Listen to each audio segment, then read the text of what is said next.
Hello, Dan. How are you doing? Oh, Well, so what are we doing today? We're going to talk about big questions. big questions, yeah. There's a lot of them. Absolutely. So, I don't know really where to begin except that as we see the world declining around us, we feel like we need to urgently get these pastors to wake up and teach their congregations the truth. Yes, I agree 100% on that. And it seems to be hard to reach the pastors with this information because they've been taught so many different things, and they are caught in that mental stronghold, and some of it may be out of fear. Others might have a problem with simply not wanting to get out of the, how should I put it, the common belief system that's basically promoted by all Christian teachers. It's hard to get to them, and maybe it would be good to try to reach the people in these organizations, and then they would ask the pastors the pertinent questions, and it would cause them to have to give an answer that would make sense to the people. That's a possible angle. Well, yes, and that was what my, Yahusha was guiding me into basically starting a conversation with you and to begin to make a video here and there that's short, that can inspire Christians that are in their congregations that are finding out that they're not really hearing the real message. And even the pastors, I've noticed, are talking. I have a few groups that I'm a member of that where there's like 14,000 pastors on these blogs, and they're even asking each other what the gospel is. What is the gospel?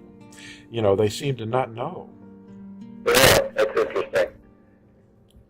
At least they're asking a question, not just stepping out of direction. Yes. You know, and when someone tells them that his Hebrew name is Yahusha, which is I am your deliverer, they don't seem to have too much of a problem with it because they've been introduced to other transliterations, and they hear Yeshua and Yeshua and Yahushua, and there's probably another 6 other phonetic alterations, but they don't have a real problem knowing his Hebrew name is what it is, and then they seem to have trouble accepting that his name is not J-E-S-U-S, because it can't possibly mean anything. It does not have a meaning. I was reading the NIV back in the early 1980s, and it said in the footnotes of the NIV that this name, J-E-S-U-S, means the Lord is salvation. And I was thinking, where is that in the word J-E-S-U-S? They had to get that from the Hebrew origin. Yeah, so they would have to get that from the Hebrew, but why not use the true Hebrew name instead of, promoting a different name which doesn't carry the same meaning? Phyllis is here. She wanted to just jump in and say something. Phyllis, we're online. I didn't want to interrupt. Yeah. Hey. Hello. Anyway, hello. Danny, I just want to say how much you mean to us. Every time we hear from you, get something in the mail from you, it's just like a little package of sunshine. And you and your wife mean so much to us. Thank you for the encouragement. Yeah, we appreciate you so much. That's encouraging. We hope to have a positive effect on folks, and we consider you folks good friends, and we're like-minded in a lot of different ways, and a lot of background, I think, is somewhat similar. He was just drinking kombucha tea, pineapple flavor. They make their own. What? Oh, I tell you, the Yahusha's spirit must be speaking to all of us. Yeah. Lou and I just finished our second bottle that we made. Yeah. Our second bottle.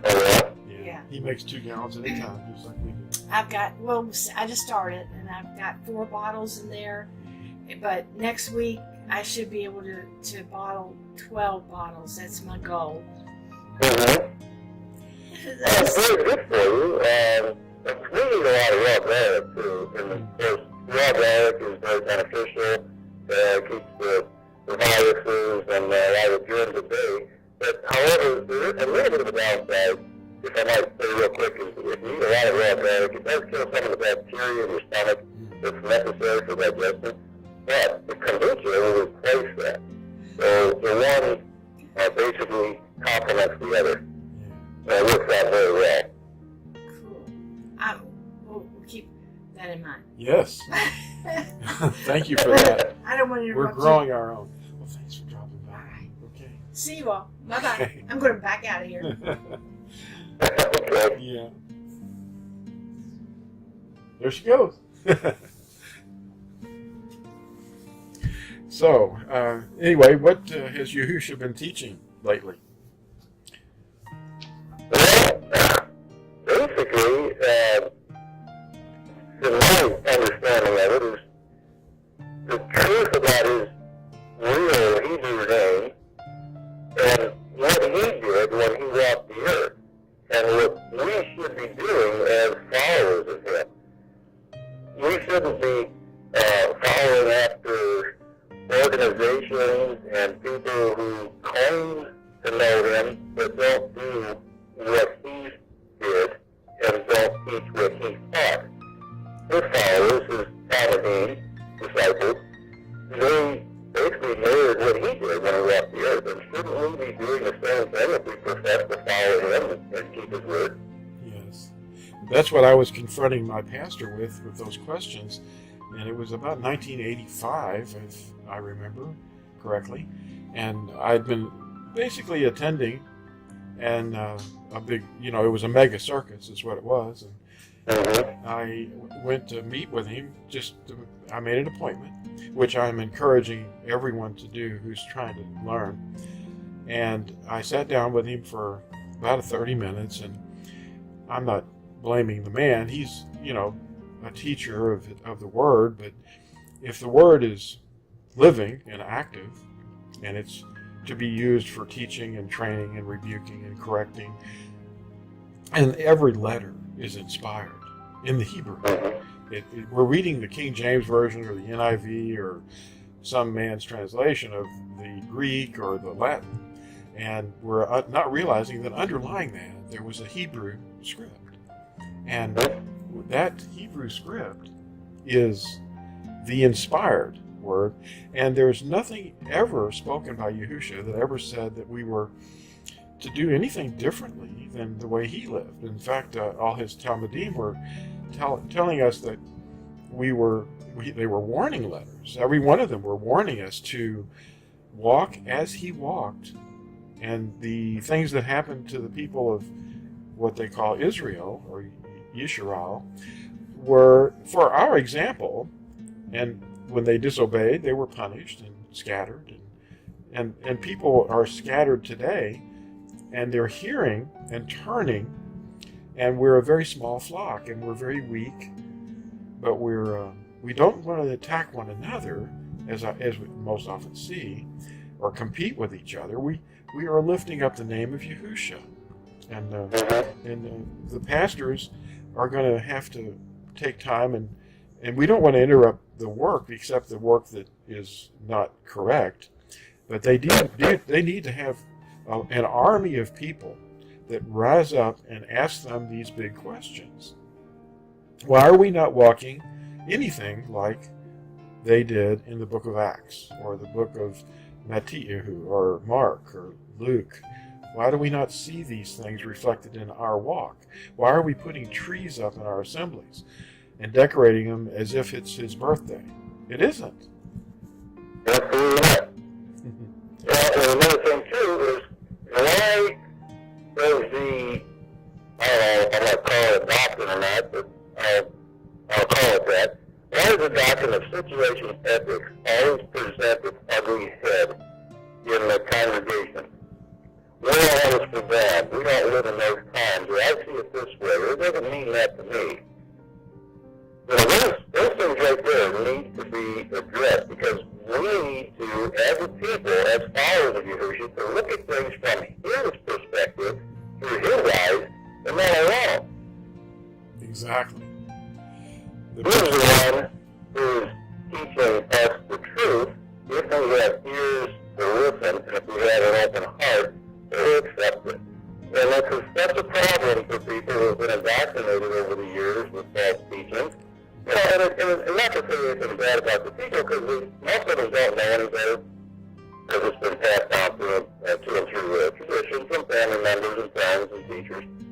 But when you stand out, you get noticed, and that's when they start heaping persecution on you. And a lot of people would rather just blend in and not make waves and go along with the flow than actually stand up for the truth. And it's sad, but people need to be encouraged that you have to stand for something in this life. Why not make it the truth? Yes, the saltiness is gone if we're not like salt in the world. I mean, salt in that context that he was speaking in was abstractly the preservative of the day. It's how they preserve things. And we're trying to preserve his name and his word, and as Nazarene, the branches of his teachings. The mission that we have is to... If the salt loses its saltiness, what good is it? Yeah. And if we fail to stand out as being different than the rest of the crowd, then, you know, who exactly are we? I mean, we're supposed to be different. We're set apart. That's what Nazarene are. Yeah. We're set apart from the rest of the people who will stand up and show people the right way. Yes, and the salt is lost its saltiness because the pastors are not teaching the truth, and by not abiding in the word of Yahuwah, as Yehukin in 8:31 and 32 direct us to do, if you abide in my word, then you are truly my Talmudim, and you will know the truth, and the truth will set you free. And then free from what? The freedom from sin, of course, but freedom from the lies and the Nimrod stuff and the fertility objects that everybody puts up. And if you don't, you know, I know, for an example, just on the surface, on the street that I live in, every house is decorated. And we're the darkest house on the street, but we have the light in it. I mean, we have to be light and salt, and if we're not, then if we put a tree up or a light or something that looks like we blended in, we don't put anything up for Hanukkah where people would see it, because we aren't directed to do that. We recognize that the temple was cleansed, but the temple at the time, the Maccabees were, you know, we're going through the end of that now, you know, the Maccabees were restoring and cleansing the temple from the pagan dedication to the Greek deities. And that sky deity, which was Zeus, which is another Babel form of Nimrod, the sun deities were being cleansed. They had dedicated it to the sun deities, but they had to rededicate. That's what Hanukkah means, or Hanukkah. And they were rededicating the temple and the temple area to the name of Yahuwah. The name of Yahuwah, that's what's vital. A lot of people that know a little about Hanukkah, they were rededicating the temple itself, but they really don't know why it was so important, other than the fact that there was pigs being sacrificed or offered on the altar. But and the temple itself had been inhabited by a Greek statue, which is probably similar to the one they've got down there at the entrance to the United Nations building. He's up there holding a big spear or something, or lightning bolt, or whatever it is that the pagans think that the Greek deity is holding. But this stuff was very, very important, that we recognize that without the rededication of the temple and cleansing of the temple and getting all that out of there, the name of Yahuwah, which was placed there forever, his name that was the dwelling place and will be always in his eyes. But we have to reorient ourselves to his perspective by sharing his mind, by reading his scriptures. But we don't want to add to it or take away from it. So, I don't want to do it. In a sense, though, if you look at it, you can look at it from this perspective too, from the way we see it. Wouldn't we be rededicating the temple, which is ourselves, Yes. where he dwells, to his name? Yes. We are his face to the world. That's right. We are who the world sees. That's right. Okay? And if we represent him, then they're going to see him. Mm-hmm. So we have to make sure that we're on his page. Right. We have his word hidden in our heart, the Torah. And when we speak, it's important that we speak from the Torah, we speak truth. And we don't do it in a loving way, of course, where we're not trying to look down upon anyone, because we're not better than anybody. We're all equal. But some of us have a little bit better understanding, maybe, than others. But it's up to us that have a better understanding to teach those in love what we understand and why we understand, and how they can also understand the same word.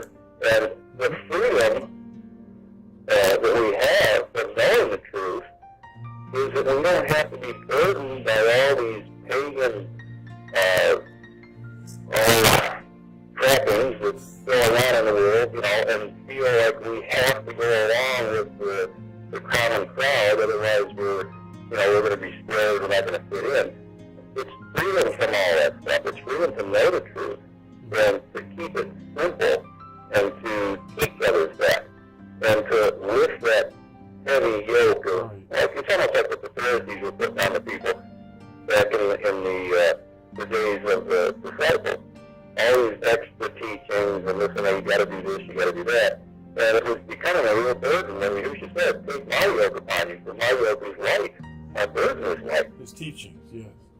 Well, we want to just encourage people with this short video to re-examine the things that they've been taught over the centuries and recent decades, and not just be pew-sitters, but to rise up and go to your pastors and ask them if his name is really Yahusha. And what it means is, I am your deliverer. I just held up the little sign, the little plastic license plate that has his name on it. And, examine the truth and see if it isn't good. And obedience is what he really wants. And that book, his scriptures that he revealed through his prophets, was given to us as a warning, but it's also a love letter. That's right. So, it's simple. The message is simple. You have anything else, anything to part with before I hit the stop button? Basically, I think that was a pretty good message right there. It's simple. It lets people know what really needs to be done. Not to overcomplicate things. Start out small, baby steps. But just ask the simple question, and wait for an answer. What myths? Have the teacher give an answer. What myths have we been turning aside to that Paul was talking about? We have myths everywhere, and we have to get past those. So, anyway, we're going to go ahead and say goodbye to the audience, and maybe we'll get another one of these going in a couple of weeks too. Okay? Sounds good. All right. Thanks for being with us, Dan. Pleasure to be here, Brother Lew. Okay, I'm going to hit the record button. Alrighty. Bye, everybody.